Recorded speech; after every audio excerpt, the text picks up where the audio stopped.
السلام عليكم ورحمة الله وبركاته. بسم الله الرحمن الرحيم. الحمد لله رب العالمين والصلاة والسلام على أشرف المرسلين سيدنا محمد وعلى آله وصحبه أجمعين.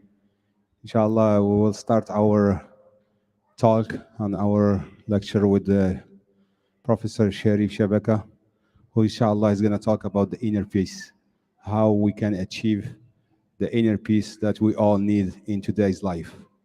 Inshallah, so after the lecture, we'll have the chance and the opportunity for all of you to ask questions. And then after that, we welcome all of you to a dinner and a social time so we can know each other, inshallah. Thank you for coming again and welcome. And we hope to have a good time, inshallah. Jazakumullah khair. And any suggestions, any comments, please share them with us. Thank you.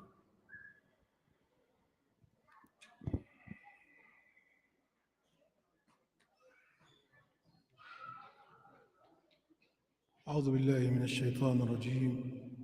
بسم الله الرحمن الرحيم. بسم الله الحمد لله والصلاة والسلام على سيدنا رسول الله صلى الله عليه وآله وسلم. سبحانك لا علم لنا إلا ما علمتنا إنك أنت العليم الحكيم. تسمعوني مزيان؟ الحمد لله. عنده مفاتح الغيب لا يعلمها إلا هو ويعلم ما في البر والبحر وما تسقط من ورقة إلا يعلمها ولا حبة في ظلمات الأرض ولا رطب ولا يابس إلا في كتاب مبين. نشهد أن لا إله إلا الله نشهد أن محمدًا عبده ورسوله صلى الله عليه وسلم. وبعد. This lecture was going to be mostly in English, inshallah Rabbil Alameen, so that it benefits most of the people we have here. وبعدين أنا ممكن نبدأ نهدروا بالمصري وأنتم معظمكم مغاربة مش هتفهموا علي. خلينا بالإنجليزي أحسن. شو أخدت بالك أنت من نهدروا دي؟ تعلمتهاش في مصر أنا نهدروا دي. الله تبارك وتعالى أراد الخير لخلقه. Allah only wanted good things for people.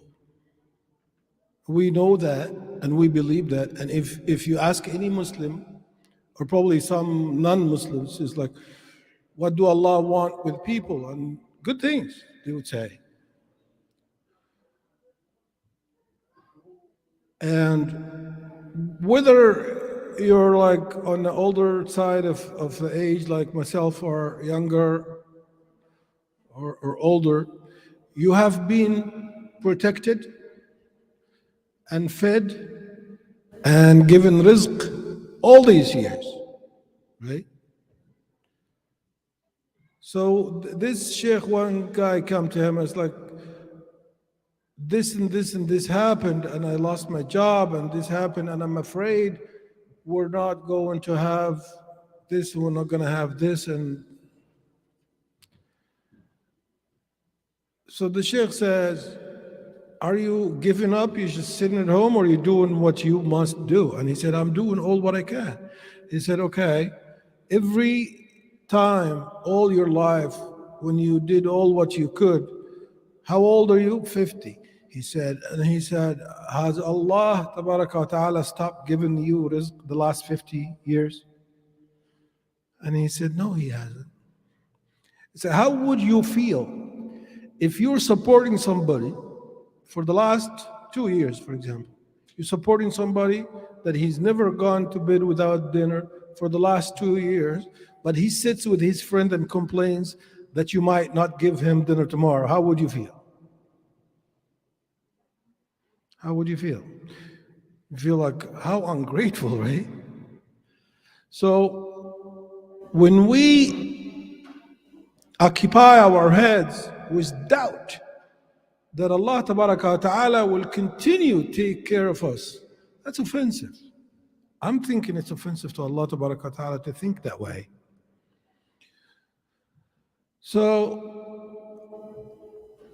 the sakina, the inner peace, the tranquility in our minds and hearts, it has to do with our thoughts. We create the things that happen in our heads and our hearts. We create it. The people who have studied these social studies and psychological studies and all these things decide that the feelings are the daughters or the children of thoughts. And if you cannot control your thoughts, then you need help. You need medical help. Because everyone should be able to control their thoughts, right? Unless they call it the obsessive compulsive, right? Is this where you cannot control your thoughts? It's a disease, it's a psychological disease if you cannot control your thoughts. But the normal person can control their thoughts. And their thoughts should be based on your aqidah and your iman. And if your thoughts are off the aqidah and off the iman, then they're definitely going to disturb you. And they're definitely going to take your peace away. And you're definitely going to stay all night staring at the ceiling instead of sleeping. Or staring at something. Maybe your phone or something. So the first thing Allah Ta'ala wants you to do is to base your thoughts, your words, your actions, your life on that book, on this Quran. Allah Ta'ala يقول في الكتاب العزيز أعوذ بالله من الشيطان الرجيم قد جاءكم من الله نور وكتاب مبين. في سورة المائدة قد جاءكم من الله نور وكتاب مبين يهدي به الله من اتبعه سبل السلام ويخرجهم من الظلمات إلى النور بإذنه ويهديهم إلى صراط مستقيم. قد جاءكم من الله نور وكتاب مبين يهدي به الله من اتبع رضوانه سبل السلام ويخرجهم من الظلمات إلى النور بإذنه ويهديهم إلى صراط مستقيم. This ayah, it says, you have received from Allah a light and a clear manifested book. The next ayah says Allah guides with this light and this book those who follow it the ways of peace, the manners of peace, the actions and the life of peace and tranquility. يهدي به الله من اتبع رضوانه سبل السلام ويخرجهم من الظلمات إلى النور, and he bring them out of the darknesses, plural, إلى النور, light, singular, one, because the darkness is many. There are many ways to go dark. There is no many ways to fall into darkness. So many, uncountless, endless numbers of ways we can fall into darkness.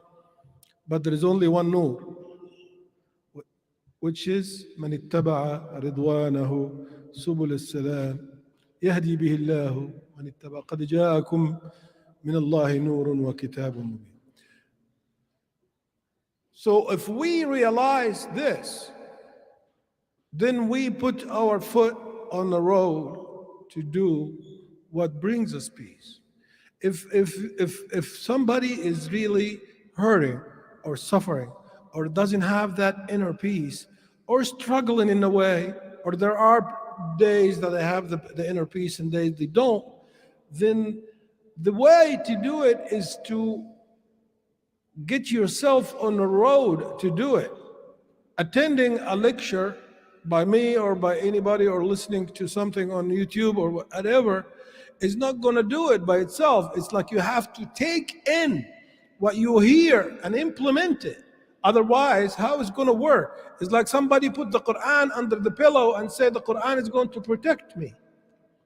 Quran is very muqaddas, mashallah, and it could protect you by itself if you put it under the pillow. Allahu A'lam.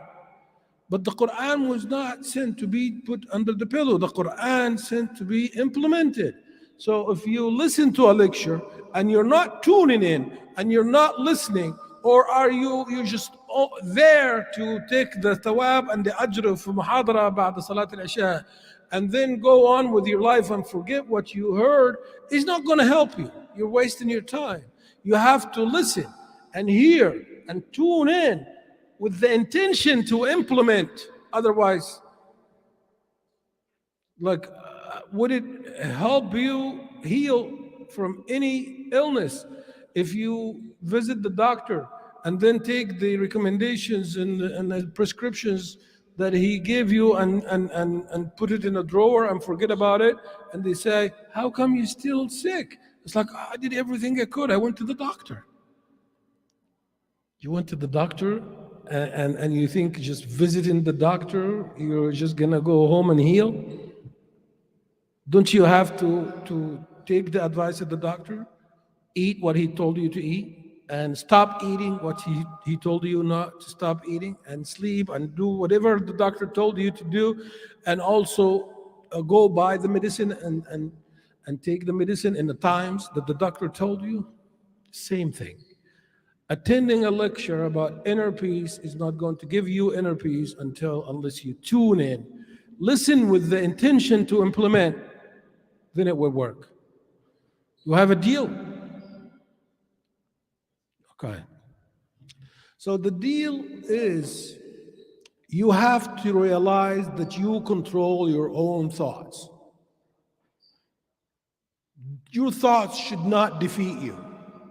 If your thoughts defeat you, so this is number one thing that we have to work on. I have to work on controlling my thoughts, because if you are not in control of your thoughts, you're in the hands of the shayateen, like the small ball in the hands of the children playing with.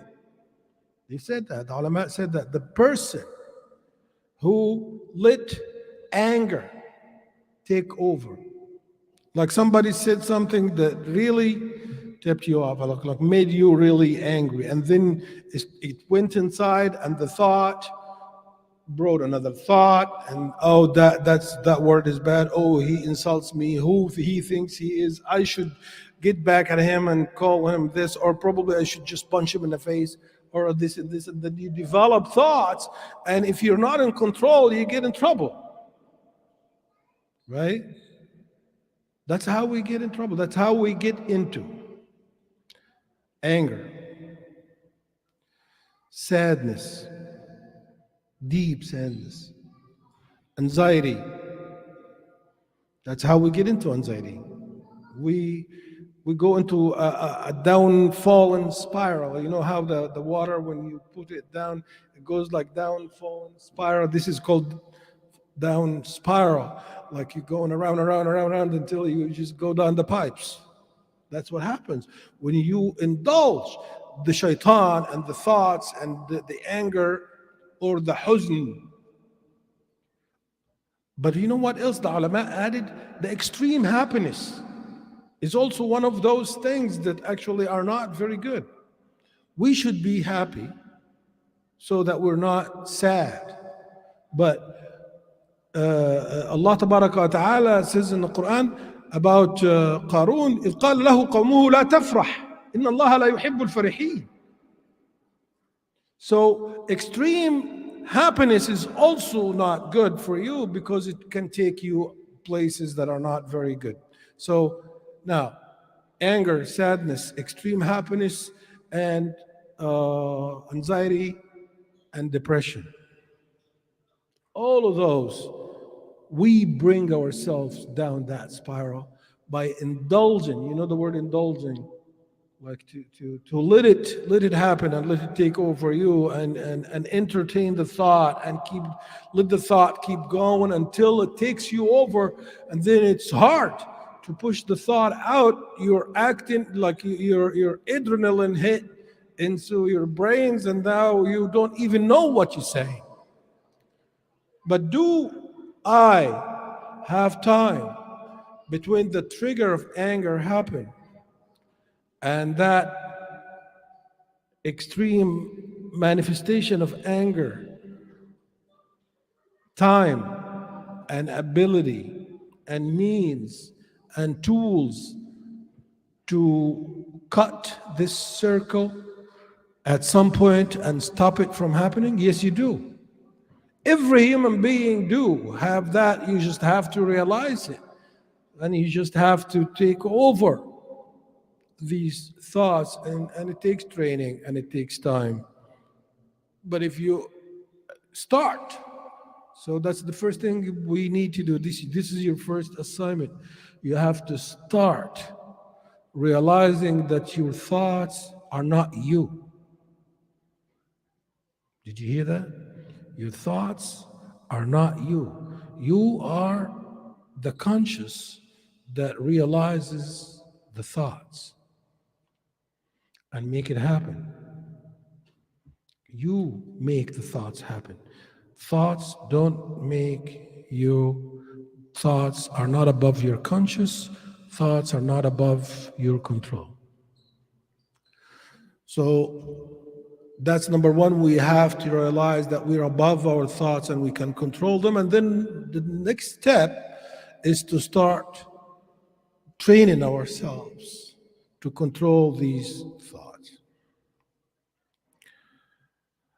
Doing this like that in a dry language, like the psychological part of this story that I just told you, is challenging, and it's hard, and a lot of people fail.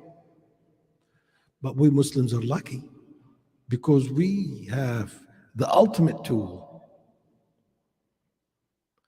al-yaqeen billahi tabaraka wa ta'ala.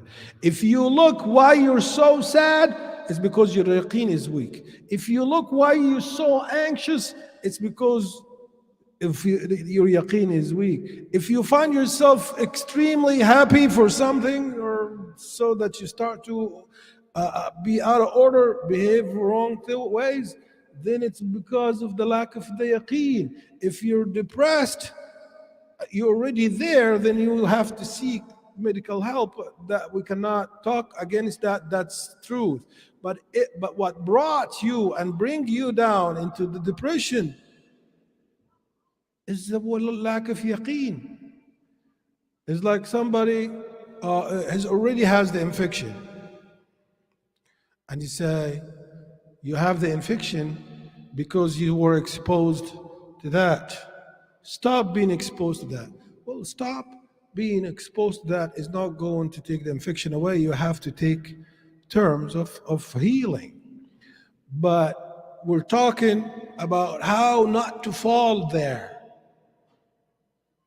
And the best shield that علماء النفس في جميع أنحاء العالم إذا كانوا مؤمنين أو غير مؤمنين, believer or not believers, people who have the science of psychology have said, lucky the people who have faith. That's a very powerful tool that can save you from all psychological problems. So we don't have any faith. We have the true faith, the faith. And not everybody have it, you know. When I say you're lucky, I am lucky.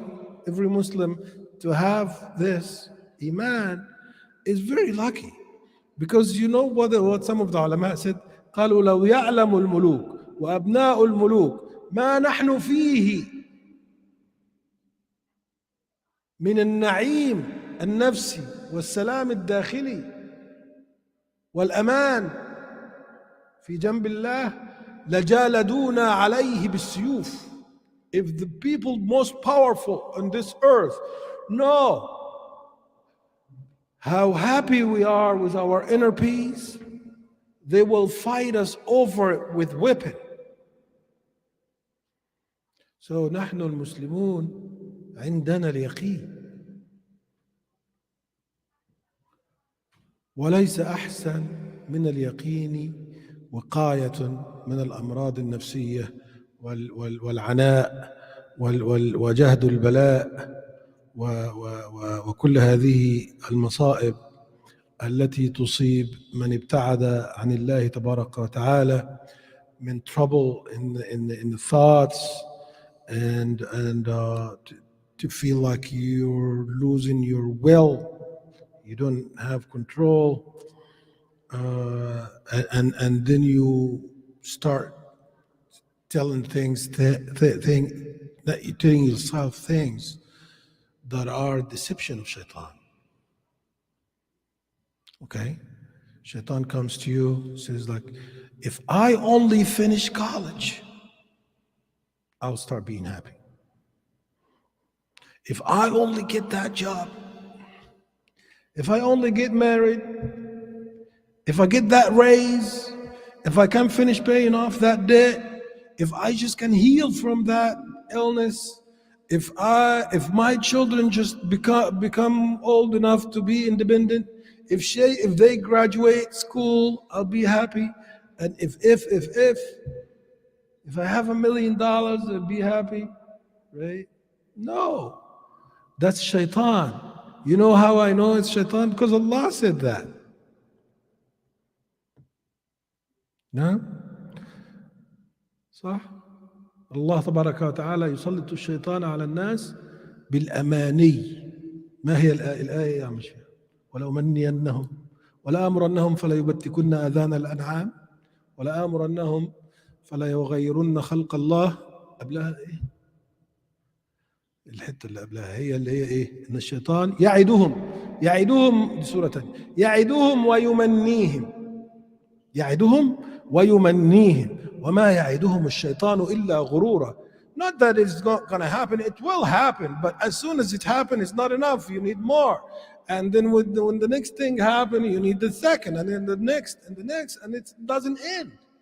The Prophet ﷺ showed, he made a manifestation, he draw in the sand a square that has a line here and a line here, a rectangular actually, and he made a line, and he made the line on. He has a piece of stick, and he's drawn this in the sand in front of the Sahaba, and the line and the stick. He take a line out of this rectangular, and the line goes on and on.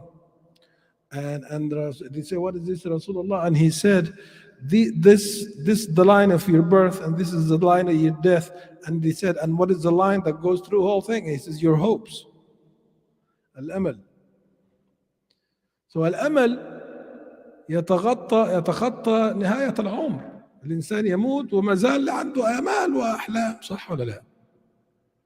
يعني أيام جلست وقعدت مع واحد وهم عارفين إنه هو هيموت، وهو يمكن عارف إنه هو هيموت، وبعدين يقول لك بس إن شاء الله الشهر الجاي والسنة الجاية، صح؟ Next year I'll do this, and next month I'll do that, and he's dying. But they keep saying that. So it is not that one thing that if it happens or stop happening, you'll be happy. It's not. Shaitan يخبرك بذلك. It is the managing. It's how you manage your thoughts and how you manage your feeling according to this beautiful aqidah of Islam that we have. What does Islam mean? Islam. Surrender.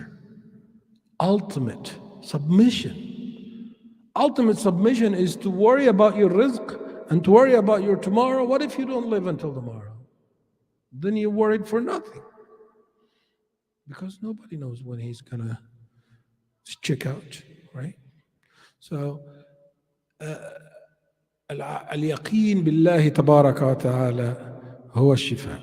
ولو بحثت عن كل أسباب الاضطرابات النفسية وضعف السلام الداخلي للإنسان في عقله وذهنه وقلبه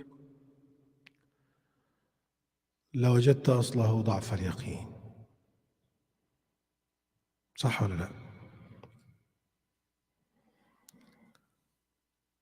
Because you probably, let me tell you this, you have everything you need. How's that? And you've achieved every success and you don't have a problem. So there is nothing for you to look forward to that if that happened, you solve your problem. Are you healed from anxiety? Actually, most of the people who have anxiety and depression are the people who have everything.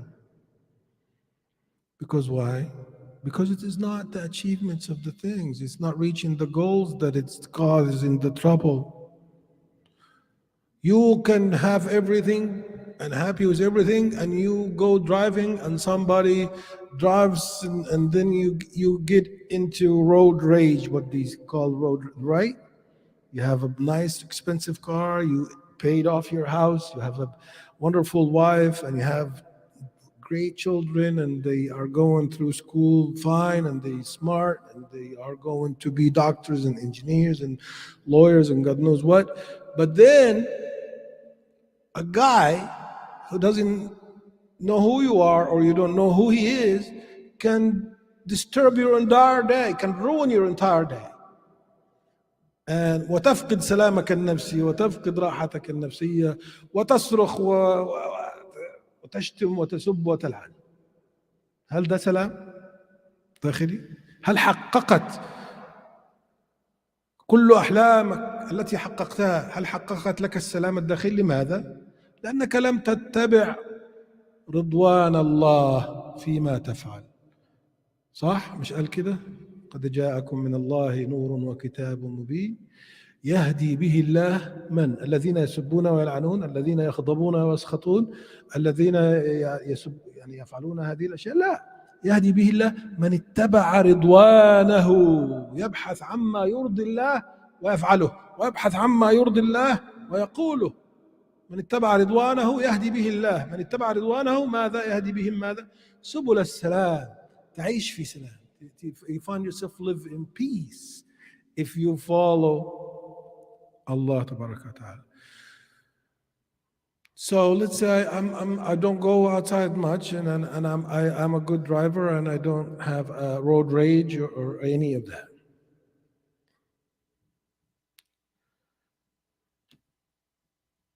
You can actually have disturbance like inside your head, just worrying about things. Right? If you're reminded with something bad happened in the past, you're disturbed. But the solution for this also is that for something that a mistake that you've done is to do istighfar. When you do istighfar enough, you get a message inside your heart that tells you that Allah has forgiven you, and you forgive yourself, and then you move on, and it doesn't bother you anymore. You're worried about something, you say, if I do what I have to do, and I do ijtihad enough, and I do tawakkul ala Allah tabaraka wa ta'ala, you will be happy whether it happens or it doesn't happen. Because you can grow and develop your own disturbance by your own self without any outside influence. Just thinking the wrong way and losing your yaqeen in Allah Tabaraka wa Ta'ala. Not only a bad situation or something, somebody said bad thing to you, or you lost something, or you did not succeed on something can disturb you. Everything can be fine around you and you still be disturbed. Why? Because your yaqeen is weak. So what is the way? What is the way to yaqeen? It's like, Sheikh, you keep telling us all the negative things and how all the bad things happen, and you've been talking about how bad things happen all night. What is the solution? How will we do it? You listening? Okay. How do you become very good with something, whatever it is? A job, a skill, a game you play, you beat everybody, right? How do you become good at it? أولا أحببت هذه اللعبة أو هذه المهنة أو هذه المهارة، أحببتها. لو لا تحبها لا تتفوق فيها. لو ما أحببتها ما تفوقت فيها على غيرك. لازم تحبها. You must love it. Okay? Because if you don't love it, it'll be too hard to spend that kind of time with it and that kind of practice with it to be that good with it, right? If you hate it, you're not going to be able to spend enough time to be the best at it. So, but is that enough? You love it, you become the best at it? No, you dedicate yourself to it, you practice it. Every chance you have it, you practice it. Right? So,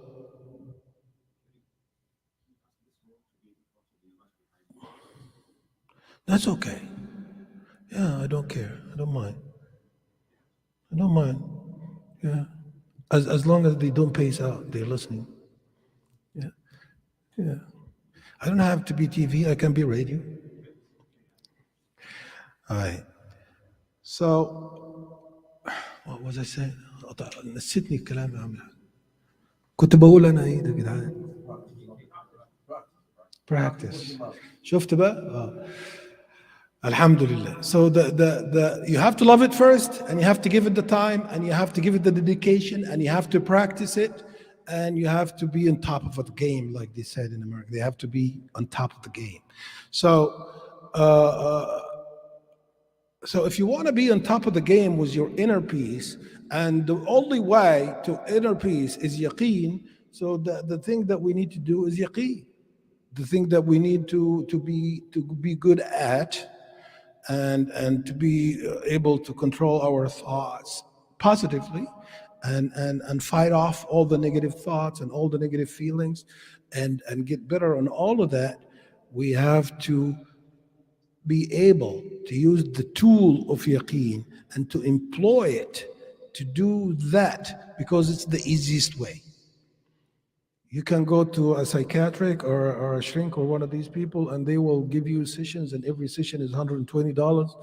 Or lucky you if you have mass health, and you don't have to pay that much. But then they're not going to help you much, because they're telling you to do the things very, very like ant steps. You know how big is the step of an ant? Right? They give you ant steps because they don't want to push you too hard. But they don't know that we have the express of Iman as Muslims, that we don't need to do these little ant things. All we need to do is to love Aqidat al-Islam, to love Allah, to love Rasulullah sallallahu alayhi wa sallam, to love Al-Quran and the Sunnah. Umar ibn al-Khattab, Rasulullah sallallahu alayhi wa sallam, يقول له, the Prophet صلى الله عليه وسلم, he was saying, لا يؤمن أحدكم حتى أكون أحب إليه, حديث صحيح, من ماله وولده ونفسه التي بين جنبيه. Your iman, your yaqeen is not at its highest peak until you love Rasulullah sallallahu alaihi wasallam more than you love your children, more than you love your wealth, and more than you love yourself. Umar al-Khattab, he spoke up. He spoke out. He's the one who always speaks out. And he says, Ya Rasulullah, I do love you more than anything I own or everything I own. I do love you more than my children, but my own self? Kind of hard. So it does not come by itself. What I understand from this hadith, when I reflect on it, it means that part of yaqeen, when you start loving Allah and Rasulullah more than yourself, does not come by observing the salah and doing the adhkar and reading the Quran day and night. You have to work on it, because this is what happened. رسول الله صلى الله عليه وسلم وضع يده على صدر عمر وقال نعم يا عمر ونفسك التي بين جنبيك، ففكر فيها قليلا عمر ثم قال الآن يا رسول الله نعم أحبك أكثر من نفسي التي بين. So when you reflect on this hadith, what you understand that you can be born a Muslim and memorize the whole Kitab Allah and know 6,000 hadith and تفهم الفقه وتصلي الخمس صلوات في المسجد وفي الجماعة، يأتي إلى قلبك أن تحب الله ورسوله أكثر مما تحب نفسك، أكثر مما تحب مالك وولدك. أما مرحلة أن تحب الله ورسوله أكثر مما تحب نفسك, it's acquired. You have to acquire it, you have to do it, you have to work on it, and you have to reach it. So how do we do it? Such of all, we have to love Allah, we have to love Rasulullah, and we have to love the message, including the Quran and the Sunnah and all the teachings, right? So what is the first priority for? What would you say? Allah. Let's love Allah. Let's talk about loving Allah. Because if you love Allah, Allah Tabaraka wa Ta'ala will help you love Rasulullah. Allah Tabaraka wa Ta'ala will help you love the message of Islam too. So how do we love Allah?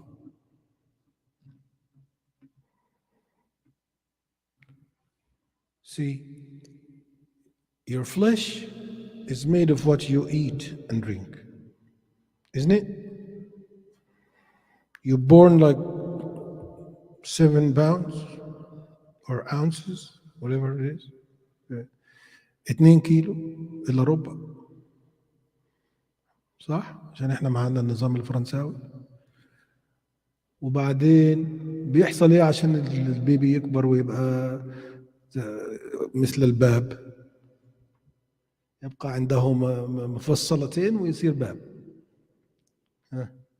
أكل، الحليب واللبن والأكل والشرب. فإذا الجسم معمول يصنع من الطعام، وعندك المصنع الداخلي والمطبخ واللي بيساعد.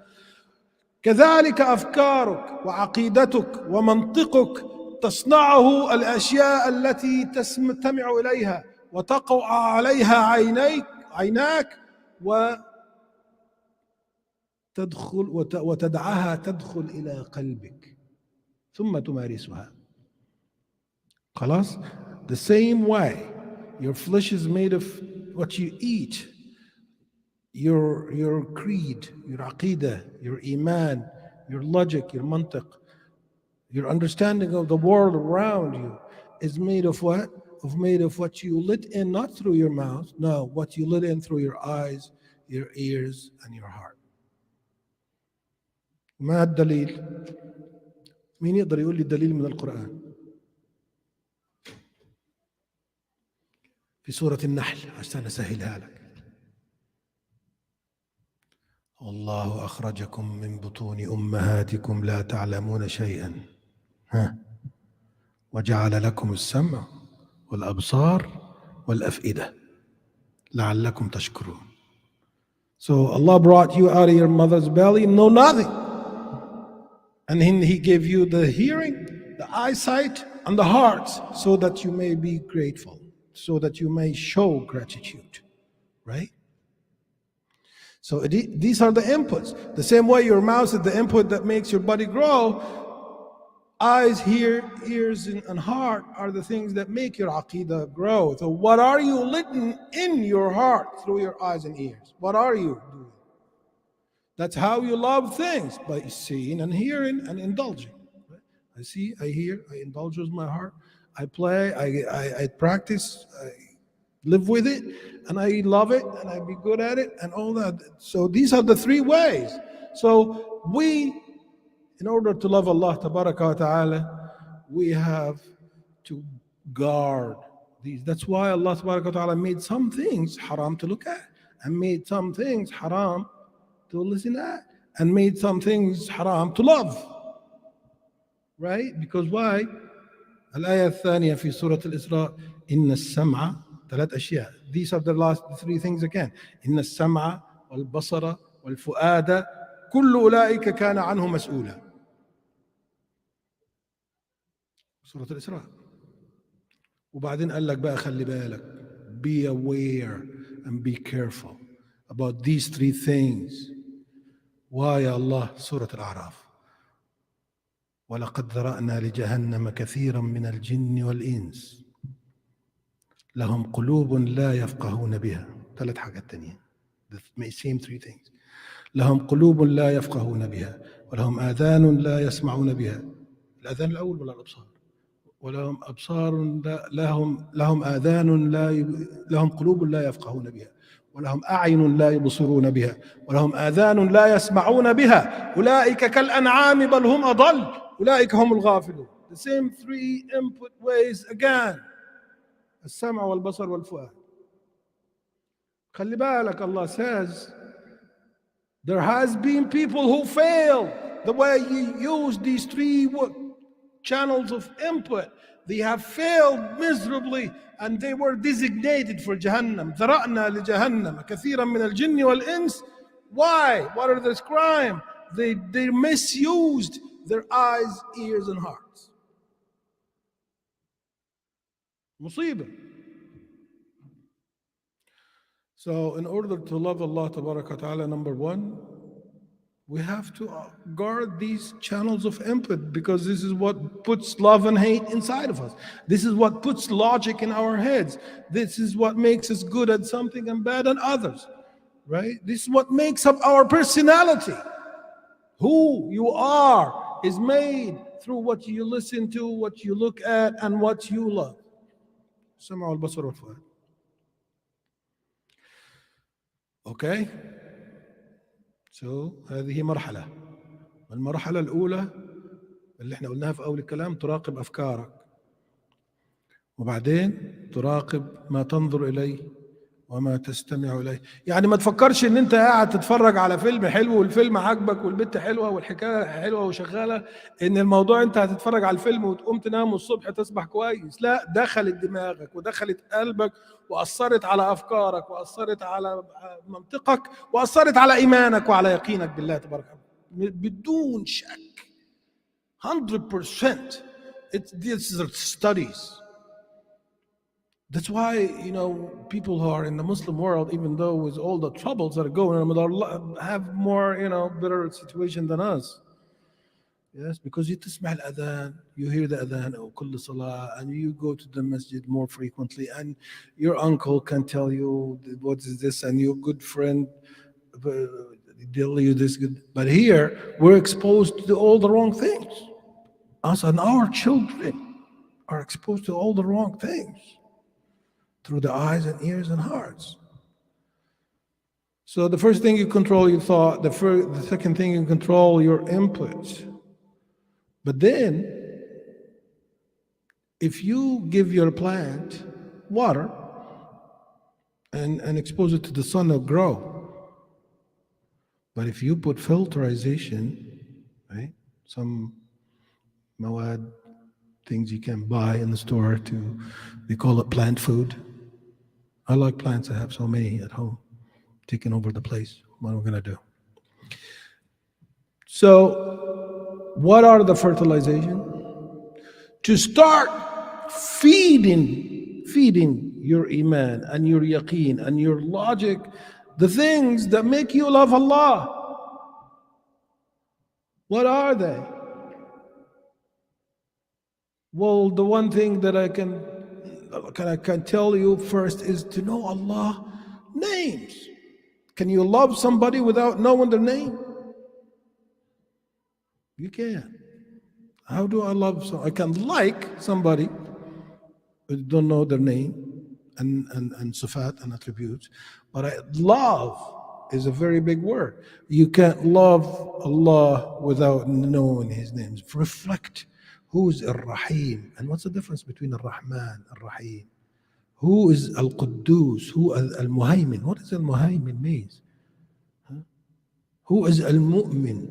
ما معنى العزيز? What's the meaning of Al-Aziz? Al-Jabbar, المتكبر, الحكيم. ما معنى اللطيف؟ احنا بنقول ده فلان ده لطيف قوي، يعني نايس. عارف يعني ايه لطيف؟ مش يعني نايس. subtle. لطيف يعني subtle. Allah tabaraka wa ta'ala al-Kabir, He knows all the whole big universe, but He's also a Latif. He feeds the ant, the black ant in a black night under a dark rock, and He knows what is she eating, and He sends her food for her. Latif. He hears you when you shout, but He knows your thought, that the most subtle thoughts you have in your head, He knows it. يعلم خائنة الأعين وما تخفي الصدور. هو اللي قال عن نفسه كده. He told about himself that he does know. Al-Latif.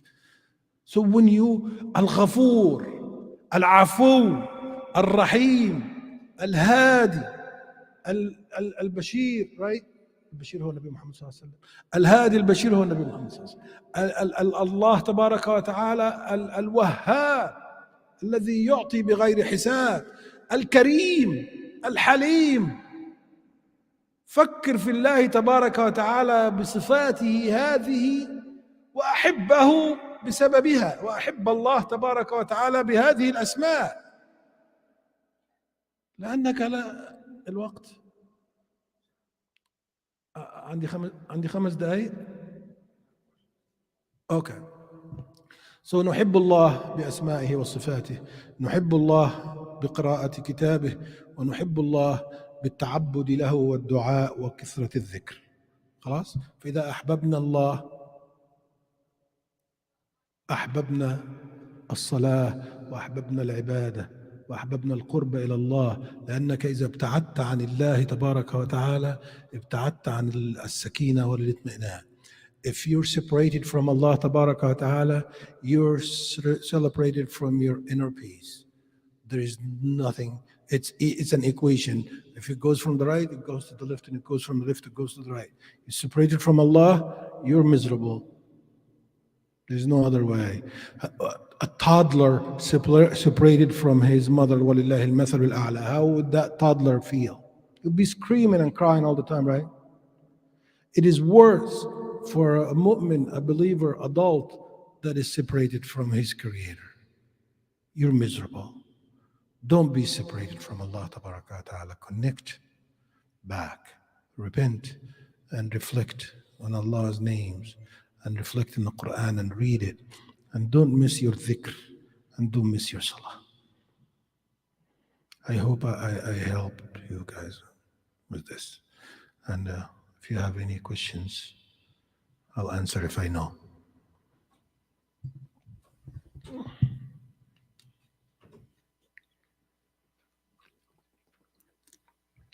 I like the crowd that doesn't have questions. I don't like to be asked questions. كان أستاذ التاريخ دايما يقعد يسألني أسئلة في الثانوية العامة، ما كنتش بحبه رغم إني كنت عارف الإجابة.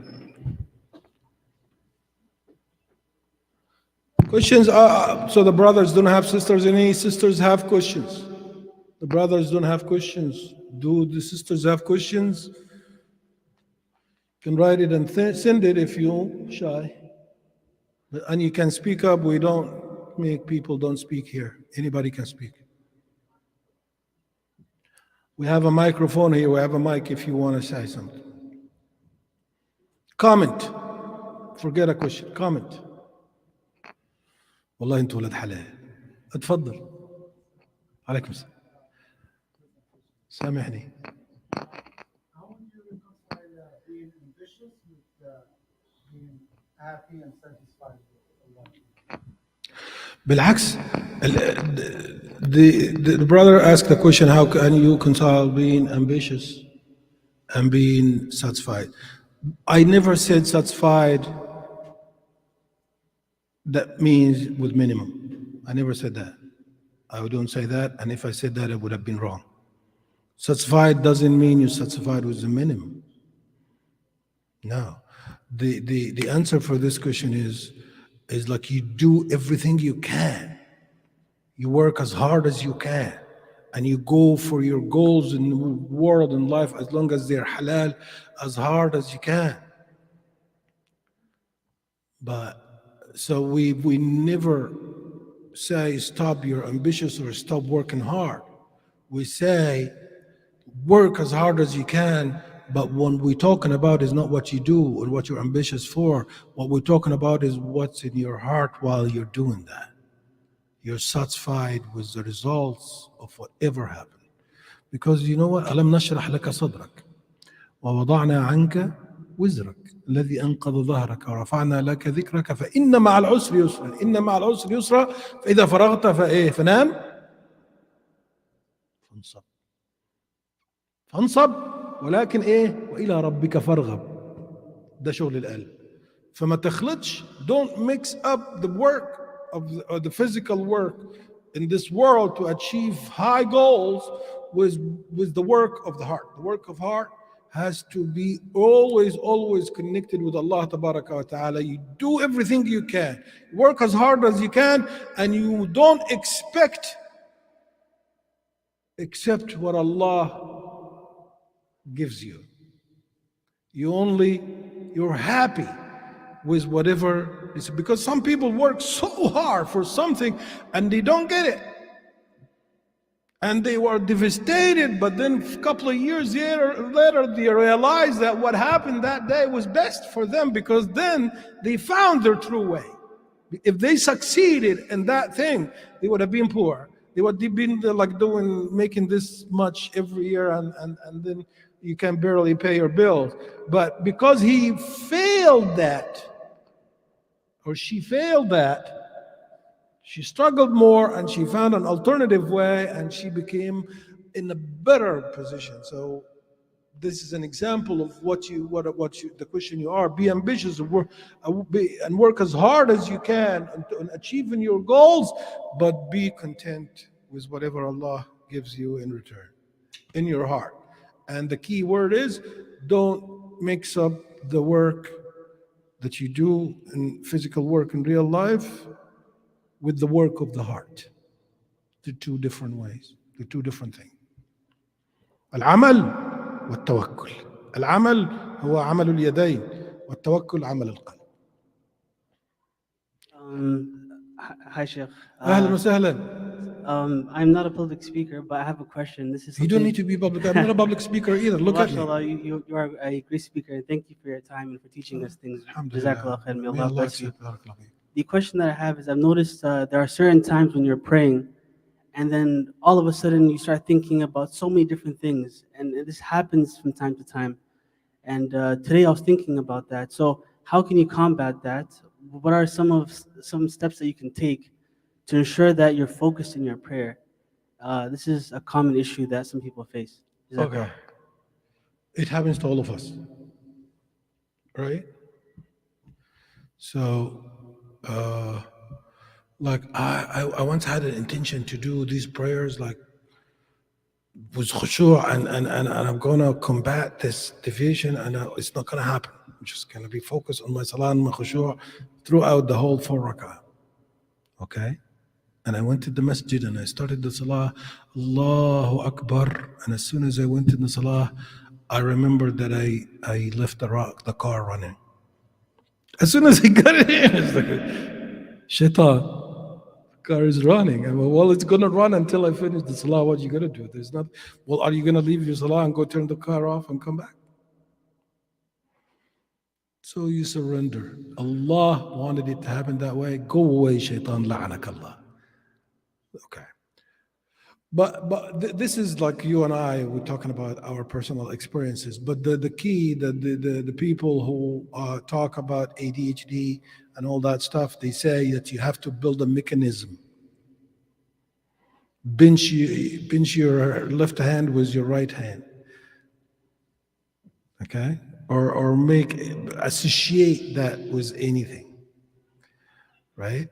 Or start your salah and make us a dot, our spot on the ground, whatever that is like one of these polka dots in the carpet that we have here, and associate your khushu' with looking at that spot. Every time you deviate, you remember the spot because you're looking at it, you come back to khushu'.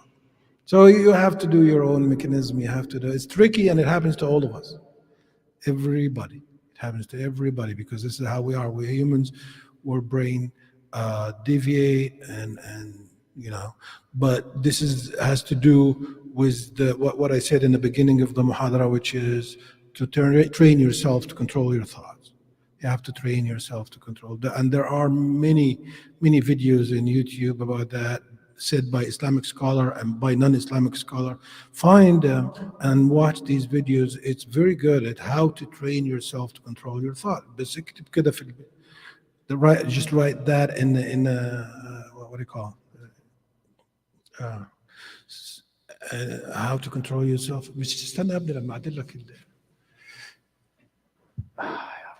ظهري وجعني. So how to control yourself with how to control your thoughts, how to train yourself. اكتبها كده في first search. How to control thoughts, how to train yourself to control thoughts, how to train yourself to control thoughts. هتلاقي بلاوي، واقرا بقى وتستمتع، بس ما تشتمنيش. ايه اي تعليق او اي سؤال؟ تفضل يا شيخ. وعليك السلام ورحمه الله وبركاته. تفضل يا حبيبي. تعليق هو أن كل المحاضرات وكل خطب الجمعة كلها توجه للبالغين، للناس الذين شبوا ونشأوا في دول إسلامية. نعم. لكن الجالية المغربية والجالية كعامة تتخبط في مشاكل. نعم. ما بين الزوجين وما بين الأطفال. ليش هذه الخطب الجمعة وهذه المحاضرات تكون تتعلق بالمشاكل الجالية المغربية وكيف توجهها؟ هذو كلهم نشأوا في بلد إسلامي، كلهم يعرفوا يقرأوا، كلهم يعرفوا توجيهات، لكن المهم يجب أن يركز على الأطفال. نعم صدقت. هذا أنا أوجه هذا التعليق لك كشيخ وكمسؤول. نعم. بتعرف المساجد وبتعرف المراكز، كل المراكز ما تبذل مجهود. نعم. للأطفال وللشباب. نعم.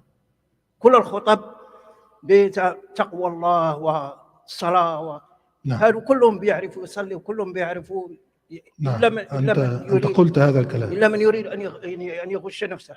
أنا لا أحتاج أن تعيد علي نفس الكلام، أنا سمعتك المرة الأولى، إلا إذا كان عندك شيئا آخر تضيفه. لا، هذا أنا رسالة هذه وجهها لك، بتبلغها. عايز تعيدها مرة كمان؟ تبلغها للمراكز.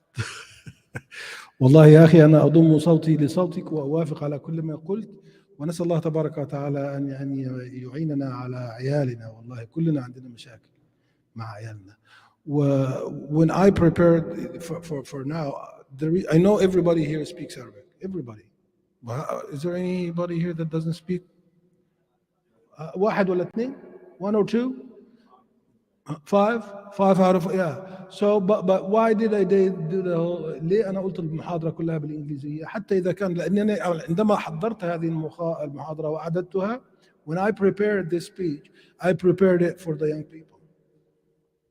So and what I am saying, I'm addressing the young people because my children are in their early 20s. I have 3, 24, 23 and 21. يعني أنا مسكين والله أحتاج الدعاء، حسبي الله ونعم الوكيل. ولكن في النهاية أنا أتمنى أن يسمع عيالي هذا الكلام الذي قلته. I hope some of my kids will. So what I did include the young people in this lecture. أنا ضممت وعنيت وقصدت أن يوجه كلامي هذا وأن يكون مفهوما للعيال الصغار. وإذا ما كنت لاحظت ربما تكون يعني خدش بالك، ولكن من حضر واستفاد فمن الله تبارك وتعالى. ولكن في النهاية أنا أضم صوتي لصوتك بشدة وبقوة، ونسأل الله تبارك وتعالى أن يوفق القائمين على المراكز الإسلامية لأن يخدموا يوجهوا خدماتهم إلى الصغار، لأن هم مستقبل الأمة. يعني إحنا دلوقتي لما نموت العيال هتبيع المسجد ده، صح ولا إيه؟ لو إحنا ما ربناهمش على الإسلام هياخدوا المسجد هيبيعوه، زي الكنائس اللي بتتباع وإحنا بنشتريها دلوقتي، مش كده ولا إيه؟ صح؟ فنسأل الله تبارك وتعالى أن يوفق المراكز الإسلامية لإعداد وهنا المسجد. والله أنا أشهد أن هذا المركز عنده عمل شاق وجهد جهيد في إعداد النشء الجاي لاستلام الرسالة مننا. نسأل الله تبارك وتعالى أن يوفق النشء الجديد أن يكونوا أحسن منا في إدارة الدعوة في هذه البلاد، ونحن نعمل على ذلك والله المستعان. أي سؤال آخر؟ أي سؤال أو تعليق؟ أو حد يقول لي أنت بتتكلم في إيه؟ إحنا مش فاهمين حاجة. أي حاجة. نعم. سامحني. Assalamu alaikum. وعليكم السلام. Yeah, I just want to comment on that point when you pointed the psychiatric doctors. Psychiatric what? The psychiatric doctors, they Yeah. go slowly with, Yeah. فاكر? أيوة قلت. Yeah. ما المغزى يعني من هذا الكلام؟ They give you exercises. They give you exercises to do, and then the next meeting is like 2 weeks ago, and the exercises you can just do in 5 minutes. But then because they want you to keep coming and they want you to keep paying, and if you're not paying because you have the insurance, they want to keep charging the insurance company for your visits, and you're not making much progress. If you start working on yourself through Al-Quran والسنة والعقيدة, ربما يساعدك ذلك أكثر. That would probably help you more. But if you've been diagnosed with any psychological problems, you have to seek professional help. But the Quran helps and the Aqidah helps, and it's actually الوقاية خير من العلاج. فالوقاية بالعقيدة والإيمان واليقين تمنعك من الوقوع في الأمراض النفسية أصلا. نعم. انتظر الميكروفون عشان When I was 37, my ears were better. Sheikh, so I have a question for you, and this is mostly for young people. So I mean, I took a lot of notes as you were talking, and I see how you're writing down things, mashallah. I'm so proud of you, man. thank you. And for someone like me, I don't know what you're like. I can only see how you look. for someone who is in their mid-20s, Okay, they would understand what you're saying, right? They would understand, and they will be able to apply it in their lives as well. But for people who are under 18 or who are in college, facing a lot of difficulties in life, such as, say, identity crisis, racism in school, and if they're immigrants, then there is obviously Double trouble. added pressure from the family to do well. So for youth, what would be like the best way to sort of like help them navigate this situation? Because they would be the ones, who To are educate the suffering parents. most. That's like what the first thing comes to my head. They have to educate the parents, because the parents are just acting, trying to raise the children the way their parents raised them, but their parents raised these parents in a different time, in a different place, in a different history, in a different circumstances. So what worked for me growing up, being raised by my parents, does not work for my children. I had that proven to me practically. So, the children on every in every age stage of the life of the children, there are people specialized. You see, this, what I would tell you is two things. One, the younger people go, the harder it is. And I'm not specialized in younger people. It's hard for me. That's number one. But the second thing that I want to tell you, you will be surprised how much the children understand. They understand a lot, sometimes better than the adults. Wallahi, I've seen it. I'm talking in a lecture once, and then a 6-7 years old raised his hand with a question, and he asked the most intriguing question that no one of the adults asked. The question manifested how much he understood the lecture, how much he was giving attention, how much he was listening, and how much he processed what I told him in his head. And he came up with this question, and I said, Subhanallah, الطفل يفهم أكثر من الكبار. So you will be surprised that children understand. They do. You just have to talk to them as if they are adults. One of the most successful things studies says prove that if you start treating your child from the day they can speak back as an adult and logicalize things with them, they will understand. Believe me. I see. I see. A follow-up question to that would be, how do you initiate this conversation with the parents? With the parents? With the parents, how do you initiate this Well, conversation? nobody will seek education unless you tell them that, and unless they are convinced they need it. So the first way to do it, the first thing you do is like you have to convince them they need that education. You see, because education is getting out of your way. It's uncomfortable zone. You know, like the way you're getting out of your zone of comfort to get education. So I'm not going to go out of my way of comfort, my zone of comfort, unless I know that I need it. So the first thing we need to do is to convince the parents that they need the education. Otherwise, they're not going to do it. Thank you. You're welcome. I hope I answered.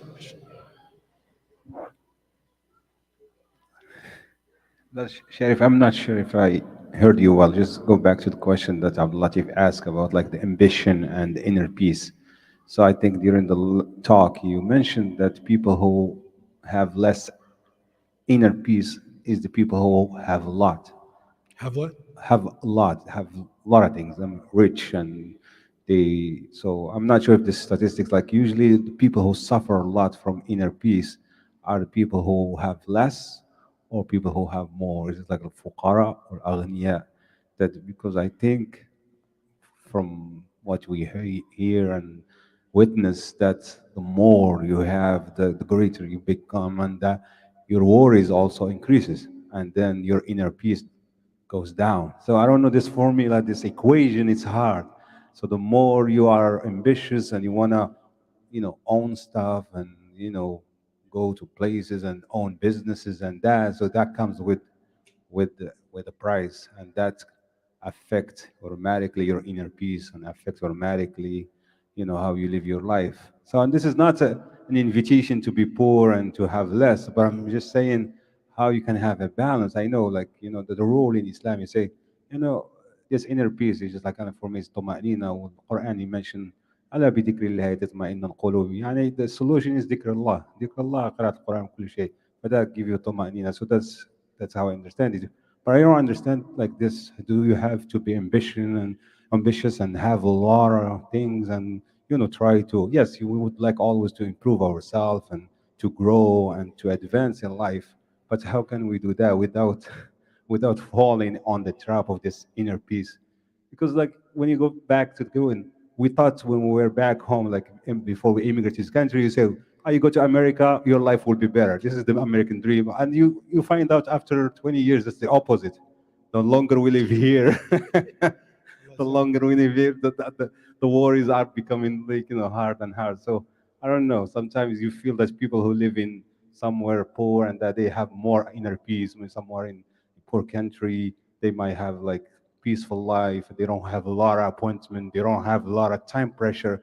Here we just run after the clock. So this is what make us many times don't feel this inner peace, because at 3 o'clock you have to pick up the kids, at 4 drop them at gym, at 5 take them this and this. So life goes fast, and that affects our inner peace. But like you are not not feeling this serenity and tranquility and this calm. I'll tell you two things. The first thing is I do follow studies in the journals about things related to this thing. I am academic person. I like academia, and I have did studies and I wrote papers and stuff like that. But there is not, as far as I know, there is not a valid study whether it was quantitative or qualitative study that says who's more miserable and who's more happy, the rich or the poor. So you cannot prove either way. يعني احنا بنتكلم كلام عاطفي. We talk like, we try to prove or make our point by making point that it couldn't have been proven through academically, and therefore there is no proof, no whatsoever, who is happy and who's not. But the thing is, whether you're happy or poor, اليقين يعطيك السكينة في النهاية. This is number one. You know who is the most ambitious one that I know of? Who? Who you think the most ambitious human being we know of? Rasulullah sallallahu alaihi wasallam. He's the most ambitious guy ever. Rasulullah sallallahu alaihi wasallam was chased out of his town, out of his house, out of his family, out of his wealth, through the desert, running for his whole life. Fil Hijrah. And then he says what? He says what? ليبلغن هذا الأمر ما بلغ إيه؟ ما بلغت الشمس.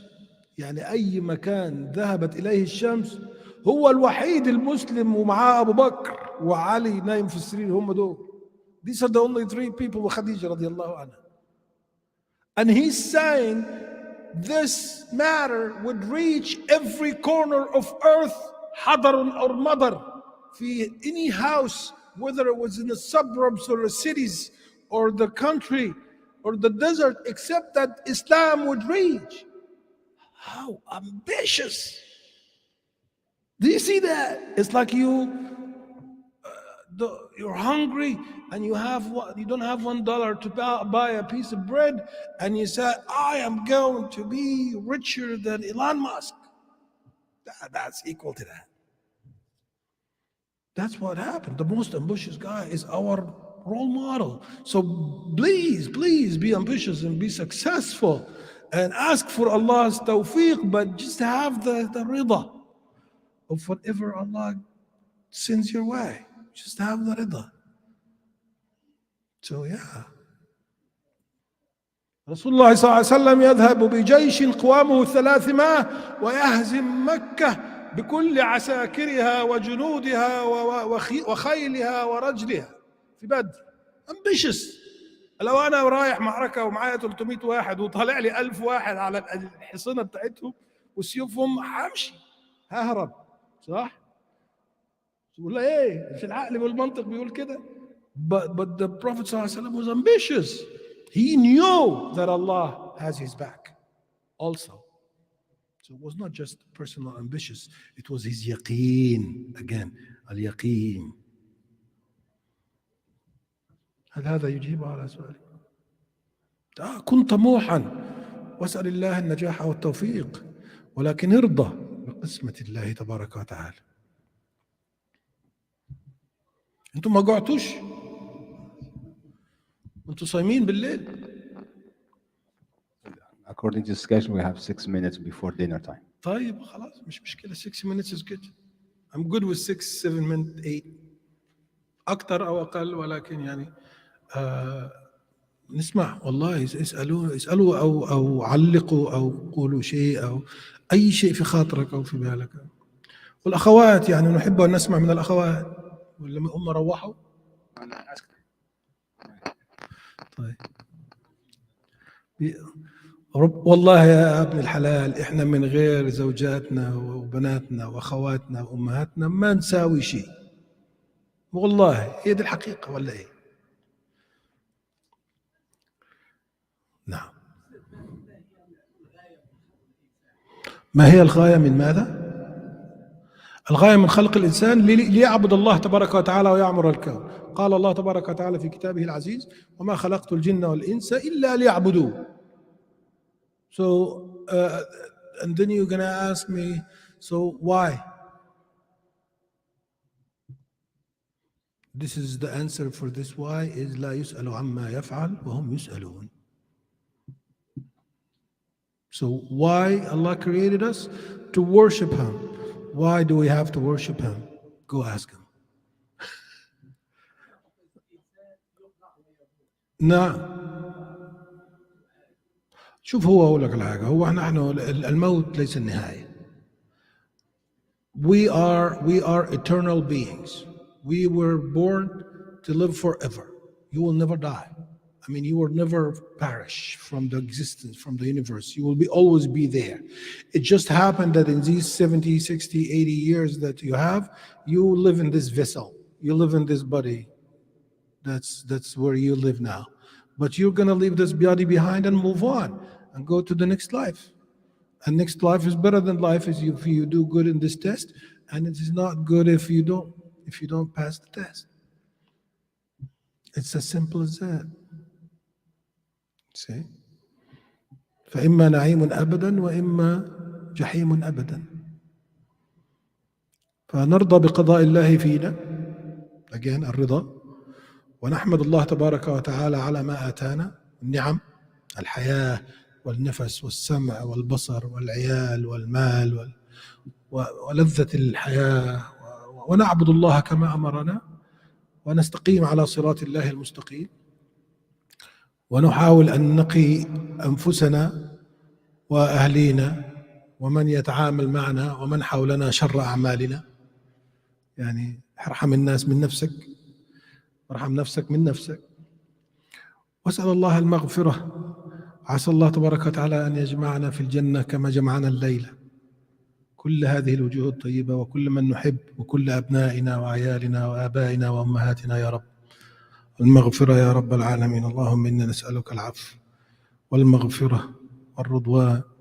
ربنا اغفر لنا وارحمنا وعافنا واعف عنا، ربنا اقبلنا واجبرنا، اللهم انصرنا واسترنا، ربنا قربنا وثبتنا، اللهم ثقل موازيننا وحقق إيماننا، اللهم ارفع درجاتنا ونور وجوهنا، اللهم ادخلنا الجنة وأجرنا من النار، نحن وأحبابنا وأهلينا وآبائنا وأمهاتنا ومشايخنا وأساتذتنا ومن له حق علينا ممن آمنوا بك يا رب العالمين. اللهم اغفر لكل المؤمنين والمؤمنات الأحياء منهم والأموات، إنك يا ربنا سميع قريب مجيب الدعوات يا رب العالمين.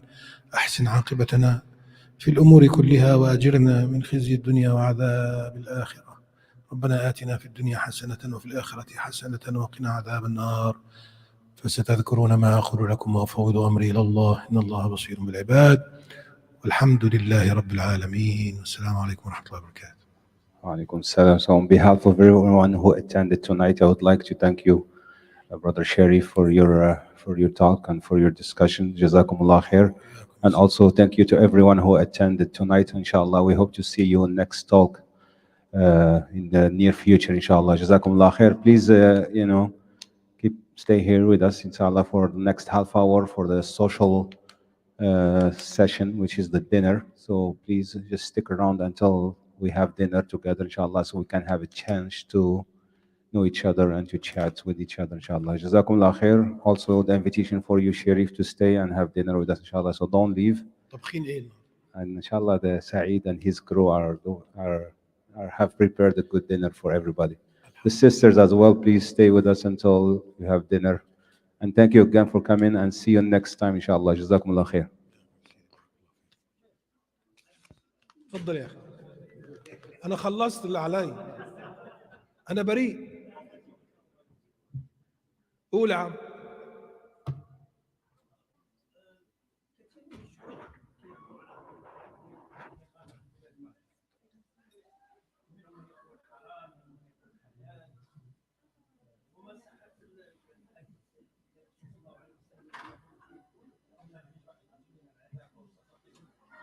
مش الحديث بيقول إيه؟